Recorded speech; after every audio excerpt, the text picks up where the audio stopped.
Hi friends, இன்றைக்கி பீஃபில் ஒரு சூப்பரான ஒரு ஃப்ரை பண்ண போகிறோம். இந்த ரெசிபி தயிர் சாதம், ரச சாதம் எல்லாத்துக்குமே ரொம்ப சூப்பராக இருக்கும். சாம்பார் ரொம்ப டேஸ்ட்டாக இருக்கும். இதுக்கெலாம் வாங்க எப்படி செய்கிறதுன்னு பார்த்துடலாம். வீடியோக்குள்ளே போக முன்னாடி நம்ம சேனலில் ஃபஸ்ட் டைம் பார்த்திங்கன்னா சப்ஸ்கிரைப் பண்ணிவிடுங்க. பக்கத்தில் இருக்க பெல் ஐக்கானையும் கிளிக் பண்ணிவிடுங்க. அப்போ தான் நான் போடக்கூடிய வீடியோஸ்லாம் உடனுக்குடன் நோட்டிஃபிகேஷன் வரும். வாங்க வீடியோக்குள்ளே போகலாம். இப்போ குக்கரில் ஒரு 1/2 கிலோ பீஃப் எடுத்து கழுவி வச்சுருக்கேன். அதை இதில் சேர்த்துப்போம். இங்கே கொஞ்சம் கொழுப்பு இருந்தால் அதையும் எடுத்து சேர்த்து போட்டுக்கிடுங்க. டேஸ்ட் சூப்பராக இருக்கும்.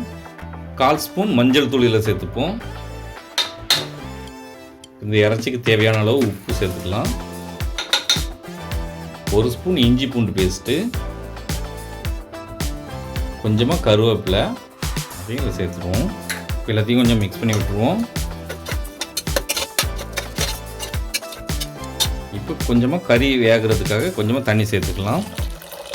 இப்போ குக்கரை மூடி 3 விசில் மட்டும் போட்டு எடுத்துக்கலாம். கறி இளங்கறிங்கிறதுனால 3 விசில் போடுறேன்.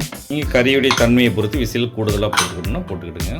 இப்போ 3 விசில் வந்துட்டு இறைச்சி நல்லா வெந்துட்டு கடாயில் கொஞ்சம் எண்ணெய் சேர்த்துருக்கேன். நான் கொஞ்சம் தேங்காவை இந்த மாதிரி வெட்டி வச்சுருக்கேன். அதையில் சேர்த்துப்போம்.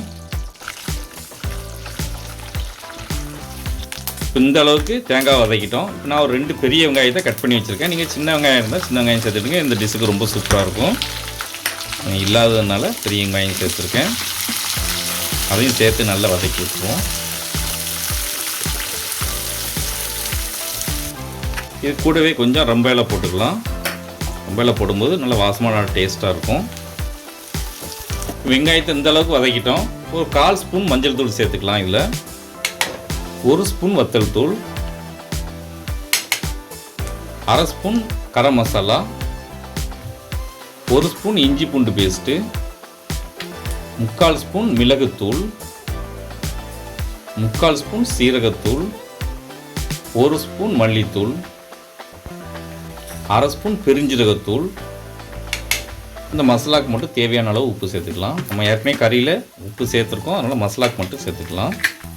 இப்போ எல்லாத்தையும் சேர்த்து நல்லா மிக்ஸ் பண்ணி வதக்கி விட்டுருவோம். இந்த அளவுக்கு நல்லா வதக்கி விட்டுட்டோம். இப்போ நான் அவிச்சு வச்சுருக்கக்கூடிய அந்த கறியை தண்ணியை இருத்துட்டு கறியை மட்டும் எடுத்து வச்சுருக்கேன். அதை எல்லாம் சேர்த்துப்போம். இதை நல்லா மசாலாவில் மிக்ஸ் பண்ணி விட்டுருவோம். இந்த அளவுக்கு நல்லா வதக்கி விட்டுட்டோம். இப்போ நம்ம கறியை வேக வைக்கும்போது உள்ள இந்த தண்ணியை இதில் சேர்த்துப்போம். பாதி லெமனுடைய ஜூஸ் எடுத்து வச்சுருக்கேன். அதையும் இதில் சேர்த்துருவோம். எல்லாத்தையும் சேர்த்து நல்லா மிக்ஸ் பண்ணி விட்டுருவோம். இந்த அளவுக்கு நல்லா வதக்கி விட்டுட்டோம். ஒரு சொட்டு தண்ணி இல்லை, நல்லா ஃப்ரை ஆகிட்டு இப்போ கொஞ்சமாக கொத்தமல்லி எல்லாம் போட்டுக்கலாம்.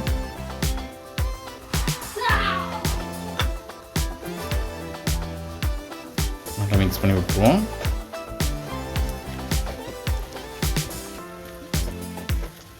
இப்போ நம்மளுடைய சூப்பரான பீஃப் ரெசிபி ரெடி ஆகிட்டு டைம் முடிஞ்சாலும் இருக்குன்னு நினைக்காங்க. சூப்பராக இருக்கும். நீங்களும் ஒரு ட்ரிப் வீட்டில் ட்ரை பண்ணி பாருங்கள். எப்படி இருந்துச்சுன்னு கமெண்ட்டில் சொல்லுங்கள். இந்த வீடியோ பிடிச்சிருந்தால் லைக் பண்ணுங்கள். உங்கள் ஃப்ரெண்ட்ஸ் அண்ட் ஃபேமிலிக்கு ஷேர் பண்ணுங்கள். இதை போல் நிறைய வீடியோஸ் பார்க்க மறக்காம நம்ம சேனலுக்கு சப்ஸ்கிரைப் பண்ணிவிடுங்க. நம்ம சேனலில் பீஃப் ரெசிபி நிறைய போட்டிருக்கோம். அதே லிங்க் டிஸ்கிரிப்ஷனில் கொடுக்க மறக்காமல் செக் பண்ணி பாருங்கள்.